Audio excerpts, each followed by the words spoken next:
Picture this: the morning sun's barely cracked the horizon over Ranma, but the streets are already buzzing with that signature Ranma madness.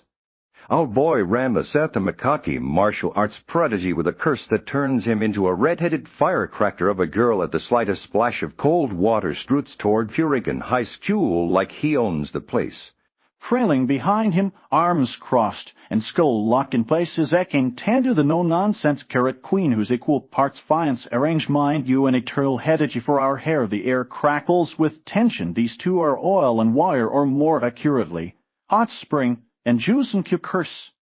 You can feel the coming storm, brewing that electric mix of slapstick simmering romance and over-the-top rivalries. That's pure Rumiko. Take Hasha Gold, they hit the school gates and bang its ambush of claw. Horde of hormone-fueled jocks from every club imaginable, kendo boxing. You name it, lines up like it's Black Friday at the dojo. These guys aren't here for algebra. They are gunning for Akane, the school's untouchable tomboy goddess who's beaten back every suitor with a roundhouse to the ego.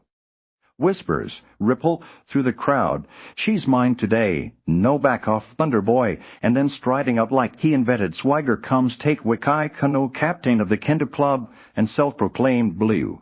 Under Furinkan High, this guy's a walking hack of hubris wooden boken at the ready full. Owing locks and a dramatic flair that could make Shakespeare jealous. He's been pinging for Akane forever, but oh boy, does fate have a twist. Ready, enter the splash sun. In a blink, Ranma's doused, because of course he excurses. Don't wait for commercial breaks, and suddenly she is the new star of this romantic road. Kuno's eyes bulge like he's seen the eighth wonder of the world. One minute, he's monologuing about Akane's fierce beauty. The next, he's composing odes to this mysterious pigtailed girl who's just flipped half the crowd on their backs with effortless flips and snarky one-liners. Akane's fuming jealous protective. Who can tell under that mullet-ready glare while Ranma's scrambling to keep the curse under wraps, all while dodging boken swings and love confessions that land like haymakers. The episode's vibe is a whirlwind of high school hijinks cranked to 11, where every punchline packs a kick and every misunderstanding spirals into glorious mayhem. Big moments hit like fireworks. Kuno's jewel crush declaration, the full-on brawl that turns the schoolyard into a martial arts mosh pit, and that gut punch reveal, where Akane's toe exterior cracks just a hair, hinting at the heart beneath the haymakers. Heat players. Shanrama's brash charm, masking his curse fuel. Insecurities. Akane's fairy independence clashing with unexpected vulnerability, and Kuno as the perfect foil, all bombast and bamboo. It's alive, it's absurd, it's got you leaning in popcorn forgotten, yelling not the water bucket at your screen. This ain't just an episode, it's a powder keg of loss, and what if's exploding right in your lap. Oh man, where do I even start with MAPPA's animation wizardry? Here. If the first episode was a solid warm-up, flexed episode is them hitting the gas, delivering visuals that feel like a love letter to take Hasha's wild manga panels, but remixed for the pump crowd. The art still crisp, vibrant, and unapologetically dynamic. Think fluid character designs with that signature Ranma bounce, where every hair flip and foot sweep has this bouncy, exaggerated energy that screams passion come the royalty. The color palette pops like a fresh coat of paint on the tender dojo warm ochres. For the school grounds contrasting with cool blues in Kuno's thunderous era, making every frame feel alive and ready to leap off the screen. Eye crowns are a treat to Furinkan High. Isn't just a set, it's a bustling character in its own right, with detailed crowds that swell and scatter like a living organism during the gay brawl, gushing time to fight. Choreography is chef's kiss. MAPPA nails those anything-goes martial arts sequences with butter-smooth sakuga bursts. Ranma's aerial dodges and Akane's ground-shaking kicks flow like water, hot or cold.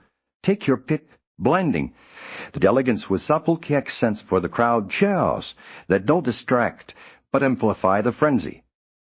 Character expressions gold. Ranma's girl form smirk as this knowing glint that captures her dual-natured mischief perfectly, while Akane's blush-fueled glares could melt steel. Kuno's entrance with his boken gleaming under dramatic.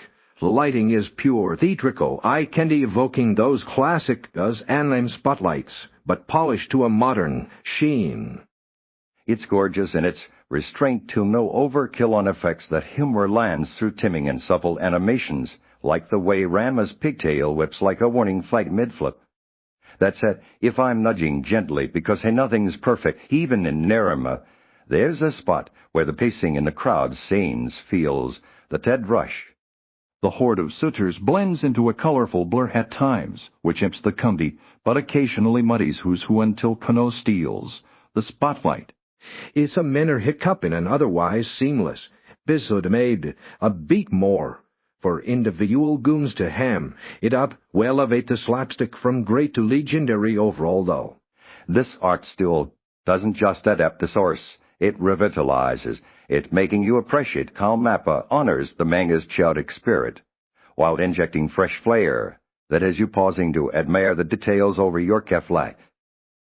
With stepping back from this episode, I'm buzzing like I've just dodged the Kuno love poem, myself equal parts exhilarated and endeared to this gloriously unhinged world. I hate men, nails, that Ranma essence a rom-com wrapped in a brawler's gloves, where gender-bending curses collide with teenage awkwardness in the most hilarious, heartfelt way. What has me obsessed the character beats hands down. Akane's not just the Thundertrop, she's a force her I hate men, rallying cry masking a vulnerability that makes you root for her harder with every mullet swing. Ranma's charm shines through the chaos, that boyish bravado cracking, just enough to remind you he's as cursed by emotions as he is by water, and Kuno's instant rival royalty is over-the-top declarations at the perfect layer of absurdity without tipping into caricature. Honestly, if the series keeps this momentum, we're in for a treat. It's got me replaying Take Hash's manga arcs in my head, wondering how MAPPA will tackle the wilder curses ahead, my only crossed-finger hope. Lean deeper into the emotional undercurrents. Soon, we've got the loves locked, but a touch more quiet moments amid the splashes could make these characters' hearts hit even harder. Until next time, fellow nerd past the muck, Ranma's got me rethinking my own curses, looking at you Monday mornings. Can't wait to dip back in. What's your take on Kuno's double dip? Crush Spill.